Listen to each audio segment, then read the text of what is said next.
Hey everyone, welcome to the Fortress of Solitude podcast. I'm your host, Sergio Pereira, and today I'm joined by a very special guest. Now, when I say special, I mean truly, truly special. He's a guy who wrote my favorite Deadpool comic of all time, Deadpool Kills the Marvel Universe. He's also the author for The Sixth Gun, Harrow County, and now the new writer for Shadowman. I'm talking about Cullen Bunn. Cullen, how are you today? I'm all right. How are you? I'm doing really, really good, but I need to ask you something before we even jump right into it. How is it possible that every time I walk into a comic book store, I see your name on every single cover?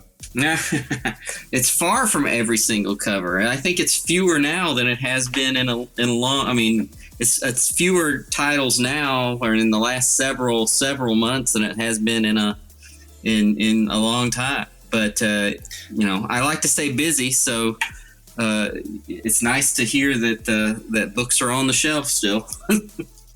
No, definitely. I mean, your bibliography is just something which, you can scroll down Wikipedia. It's looks like an infinite scroll sometimes. But I'm really glad, though, that you're back on, in the horror genre again. You've moved away a little bit, I see, from, superhero comics. And now technically speaking, Shadowman can be considered that. But this seems more like your niche, like going back into something like Shadowman. Am I correct in assuming that? Yeah, for sure. I definitely have dialed back from a lot of superhero books. And really just I want to focus on characters that are right for me, and that I think I can bring something special to, and that the publisher and editorial wants to work with me to do something different and interesting.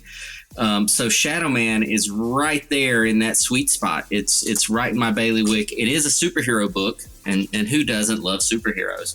But it's a superhero book that has the right tone. It has those horror tropes and elements that I really want to work with, and also it's a comic that I can do something new with, and I can contribute something to it, and I can write stories that I think will really impact the readers and have something to say. Cool. And the thing is with Shadowman, it's obviously had a very interesting history, because in the early 90s, I remember when it was released, it was one of the top selling comic books of its time. And then obviously there was a whole issue with Valiant where it got sold over to Acclaim Entertainment, and then that kind of, Acclaim went bust, and then Valiant, popped up again. So there's been several iterations effectively of Shadowman that we've seen. What do you feel like with the series, you and your collaborators, obviously, what do you think you're going to be bringing to something different that we haven't seen before? Well, first of all, it's absolutely while it's a superhero comic, it's absolutely also a horror comic, and we are delving into different subgenres of horror with every issue. We are, we're exploring different kinds of horror stories. We are introducing sort of a new threat to the Shadowman mythology, and we're really digging deep into the mythology of Shadowman and the mythology of the dead side. We're going to be introducing a new villain that I think will first of all, will be super important to Shadowman, but could be a huge player in the Valiant universe as a whole. And we're really approaching each issue differently, I think, than Shadowman's ever been presented before.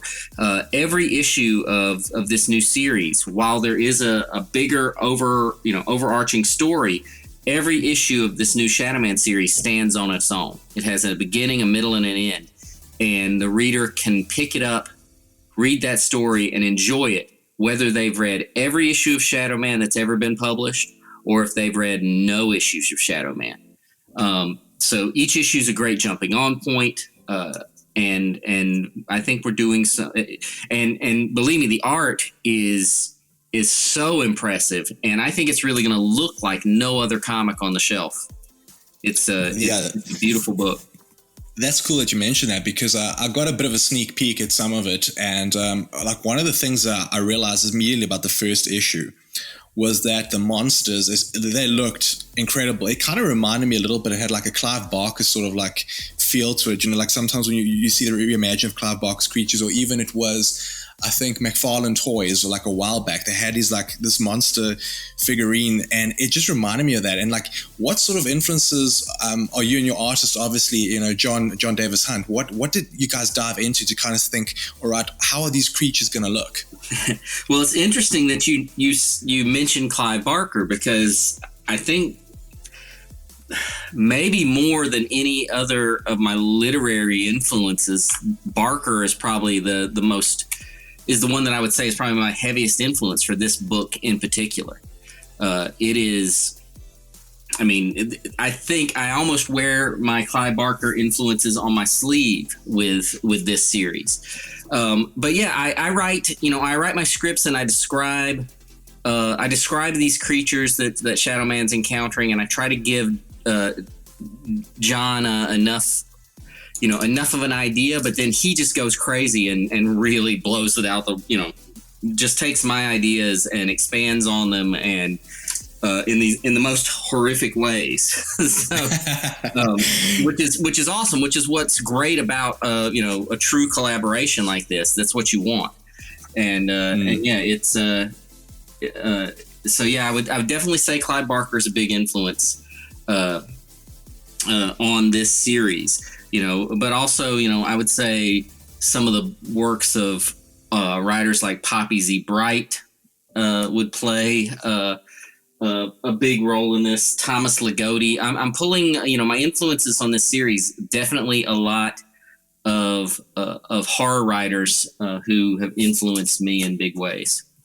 It's actually interesting you mentioned Ligotti, because I remember there was The Nightmare Factory as well, and it was I think it was a graphic novel that came out like many years back, and I remember some of the monsters as well. And like, now that you mention it, I was trying to place like some of the influences which I remember seeing as well. I was thinking, wow, this like, it's horrifying, because I remember the first time I saw it, like it just gave me chills, and it's the same feeling I got when Shadowman issue 1.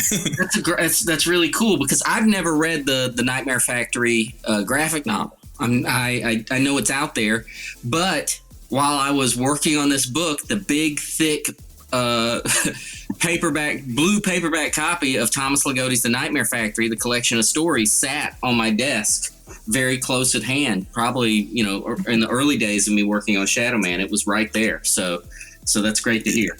So maybe there's some story there. Maybe like, the material is just, something supernatural is going on. Yeah.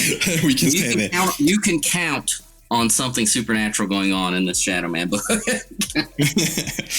Great. So obviously, I mean, we've discussed a little bit about, obviously the Shadowman sort of history of the character. For you, where was the first time that you were actually introduced to the character? I know for me, especially, one of my earliest points of being introduced to the character was the video game.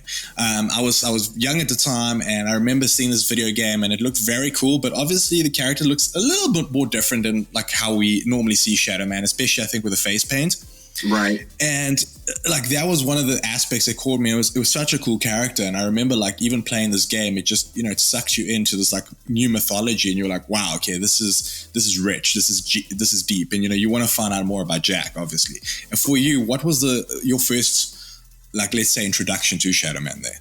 So I was actually working at a comic book shop when Shadowman first appeared in comic book form. So I was right there when when Valiant first kind of started appearing in comic shops, and Shadowman first appeared. I was working at a comic shop, and I was trying my best to read everything that came out, because I wanted to be able to speak intelligently about the books to my customers. So I was right there when the very first iteration of Shadowman took shape. That's an interesting story. Yeah. Then later on, I remember when the video game came out, and I don't remember what system it came out for. I didn't have that system, but a friend of mine had it, and I remember being at his house playing the game a little bit. But yeah, so I was right. I remember when I guess it was 90. Or it was the early 90s, 90. I think it was 96 or something. If I'm not mistaken, it was somewhere around there. But yeah, it was. I remember being at a comic shop, managing this comic shop when it came out. I lied, 92. It was 92. So that sounds right. Yeah. Yeah. So I was working at a comic shop when it came out. So that was, I remember the character from those early days, and that may even be why some of the I associate in my mind there are these connections between, say, Clive Barker and Shadowman, because I remember around that same time also, this would have been when I was, really into, the short stories of Clive Barker, and he had this there were the Clive Barker universe comics that were coming out, and there were, Nightbreed comics and everything else that I probably would have been reading around that time as well. That's pretty cool, though. I mean, like you said, you were obviously there. What do you remember around that era? Do you remember, like, the hype that existed with Shadowman? Because, I mean, at a certain point, it was like the characters outselling, even Marvel and DC characters. It was just a big hype. And I mean, obviously, we know that there was the sort of trap initially in the early 90s, with the image boom that you saw comics. Everybody just wanted to collect, first issues because they obviously thought the value was going to be insane and through the roof. But being there, like, right on when this was happening, what was it like seeing the reception to such a new character like that?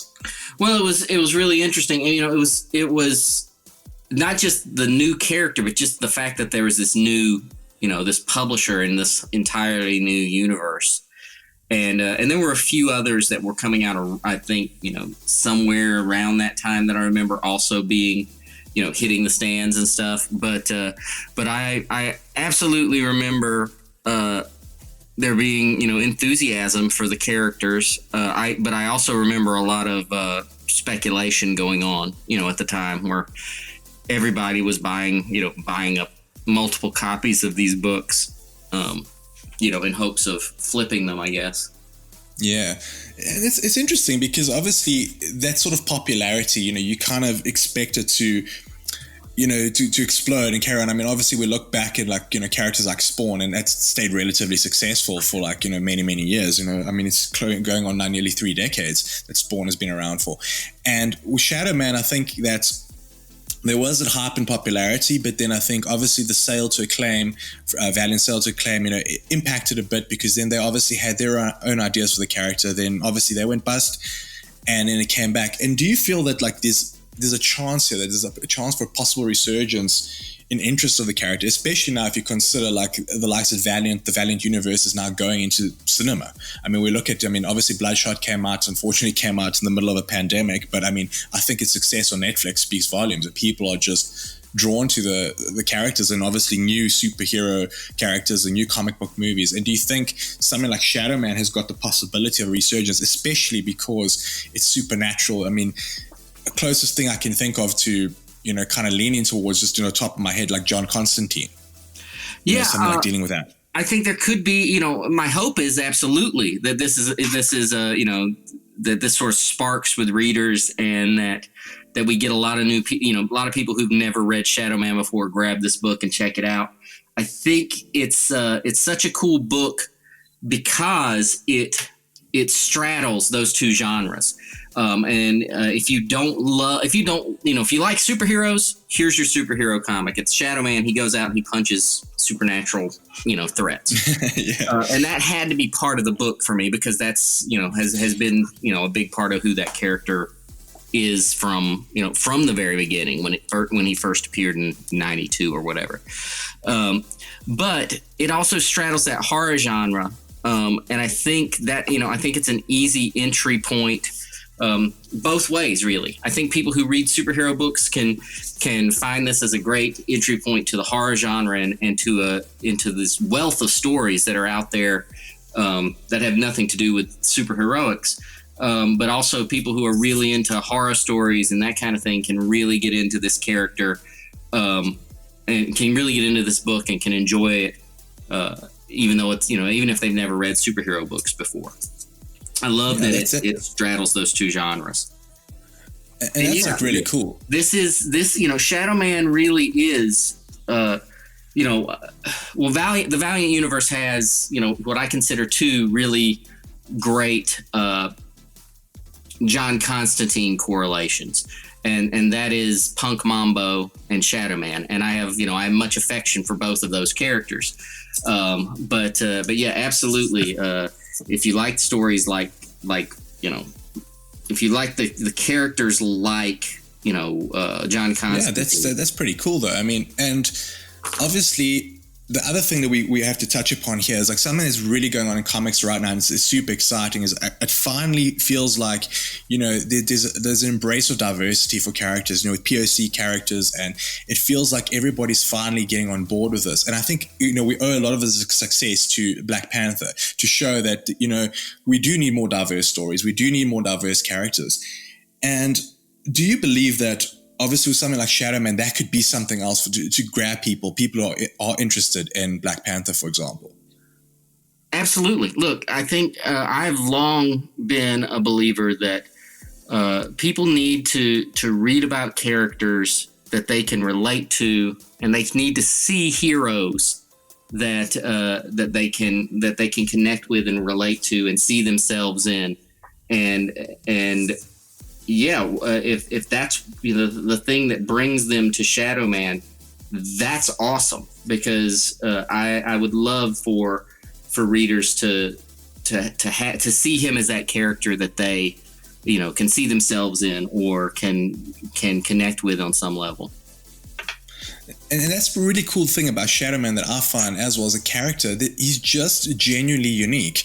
There's nobody else really like him around. You can pick up any other comic book out there, his powers, his storyline, the way it's set. Yeah, it draws on obviously various elements of horror and, touches onto, New Orleans, that sort of, and obviously voodoo, we've got those elements going on there, but it's just a very unique character. There's nothing else like that. And I think that's what works in his favor, because this is just a comic book character. You think, wow, there's nothing else out there. Like, okay, we obviously draw the comparison to John Constantine just because of the supernatural element, but from a storytelling point of view, I just don't see anything else like Shadowman out there. Yeah, he's a very unique character in terms of who he is, the history of the character, and his power set. And the previous iteration of Shadowman, when it ended, the character had his powers had been in a position for his powers to change. He has a new understanding of his ability and his connection to the supernatural, and that gave me a great opportunity to really approach this character almost from the ground up. His power set, it's based on what we've seen before, has changed. Yeah. His connection to the supernatural has grown and is very different. And the great thing about Jack Boniface is he's sort of an everyman. Yes, he has all these powers. Yes, he is our line of defense between our world and the world of the supernatural. But he's just like us, which is an awesome vehicle for being able to describe the supernatural in ways that readers will connect to and care about. That's super interesting. And obviously, in some previous iterations, there was obviously the tie between Jack and his dad, his dad as Shadowman before him. Is this something that we can perhaps expect, to see, without obviously giving away any spoilers here? But is this something that we can, will Jack's past play like a significant role in this run of yours, or are you just focusing just on Jack where he's at the moment? So I have, my initial story arc, and it's several arcs of the series. And if we, knock on wood, get the chance to continue that story, then yes, I want to explore those elements. But in the initial several arcs of the book, I have that already all mapped out, and it's really focused on the here and now for Jack. Building a new understanding of his connection to the supernatural side of the Valiant universe, and establishing this new big bad villain that he's going to be dealing with. That's cool. And now finally, Cullen, let me know this, and let your fans know out there. What is your big hope for Shadowman here? What is the one thing you want them to take away from this book when they pick it up? what, like when they pick up the first issue, what is the feeling that you want them to have after they read it? And I obviously know you're gonna say something like, oh, you want them to love it, but what is your secret hope? What is the one thing you hope that somebody says to you, like they're gonna actually tweet you and say, oh, you changed my life, something like that? So with everything I work on, my first and foremost, my hope is that it is enjoyable for the reader in whatever way that brings them joy. With Shadowman, though, I want to give readers a little bit of something to think about when it comes. Yes, horror stories in comics often are portrayed, especially in superhero comics. The horror elements are almost played for camp, or they're played for, okay, there's a horror element, but this superhero is going to punch it in the face until it goes away, and it's done. So the horror is a physical manifestation, and that's it. In Shadowman, I feel like every issue I'm trying to, while we're dealing with different subgenres of horror, I'm trying to give readers a little something to think about in terms of what this horror means, what it represents. I want it to kind of stick with the readers a little bit. So I want every issue to, I don't want to use the word haunt, but I want every issue to stick with the readers for a while and have them think about it. Think about where it came from, and think about, I want them to think about fear in a little bit of a different way, because it's too often that we equate horror with the boo element, the jump scare. And that's great, but that's not what's really scary. What's really scary is what is where this horror comes from, how it manifests, what it represents, and that's what I hope comes across on in this book. I mean, we go into, let me tell you, there's some dark places that we go with this series.